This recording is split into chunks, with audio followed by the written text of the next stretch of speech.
जब ट्रेन के कंपार्टमेंट्स में लोगों से नहीं, कहानियों से, आंसुओं से और खून से भरे हुए थे। इस लाइन ने शहरों को, मोहल्लों को और सबसे बढ़कर दिलों को दो हिस्सों में बांट दिया।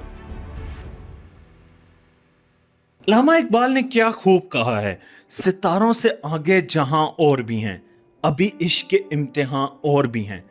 दोस्तों, 14 अगस्त ये सिर्फ एक डेट नहीं, ये एक एहसास है। वो एहसास जो खून, कुर्बानी और उम्मीद से पैदा हुआ। वो लम्हा जब एक नए मुल्क का ख्वाब लाखों दिलों की दुआओं के साथ हकीकत बना। लेकिन क्या आज हम वाकई उस आजादी की असल अहमियत को समझते हैं, या फिर हर साल हमारी ये आजादी का दिन सिर्फ एक छुट्टी बनकर रह गया है? आज हम बात करेंगे आजादी का असल मतलब, 1947 का सच, और क्यों हर साल इस दिन को सिर्फ मनाने का नहीं, समझने की भी जरूरत है।